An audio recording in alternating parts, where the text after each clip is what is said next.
Well, it's done. Good day. This is Mike again. The Anigrand Energia, well, not the Energia, but the Buran orbiters. I finished it the other day, a little flat coat. So the last things I did was to get all the decals on, and I got what I did. The decals that came with this were such that I just cut the edges off to get this nice tile pattern, because otherwise it would go all the way around the chin here and around the curved surface. So I cut them back just to get the edges, and then went over it by hand with the same color black as I put on the bottom. And I kind of blended it in because otherwise you get that shiny decal film. And if you look close, you're going to see a little funkiness, but from a distance, and eventually hopefully this gets mounted on an Energia booster, it'll look nice. But that gives you those nice tile effects on the chines and on the nose.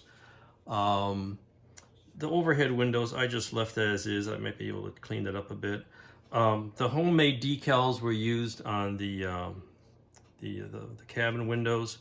I had to touch that up with paint. It's not 100% great, but looks pretty good from a distance, because you really need those black frames around there or it doesn't look quite right. Same thing on this side. Anyway, I got the decals on and I gave it a nice flat coat. I like to use the Vallejo has a nice matte varnish. Thin this with a little water, maybe 30% water, 60% this stuff. Thin coat takes all the decal shine off very nicely. And then I put all the little parts on the back, hand painted the little nozzles. They're nicely recessed, but if you look at photos, they actually seem to have covers on them. Wasn't going to bother with that too much. And did the body flap and the engines, and that takes care of the detail in the rear. And that's pretty much it. So this bad boy is done. I think with the virus situation worldwide, we're getting delays on shipping things. So I've been corresponding with the folks there and also a US rep trying to get the replacement parts for the one booster that's missing in the Energia booster kit.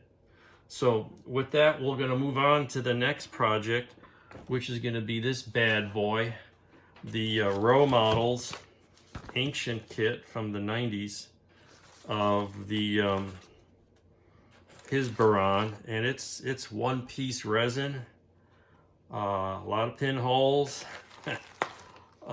couple of wings, parts for the back. It'll build up into something, and I'm just going to throw it together. No decals, but that's why I made those extra sets.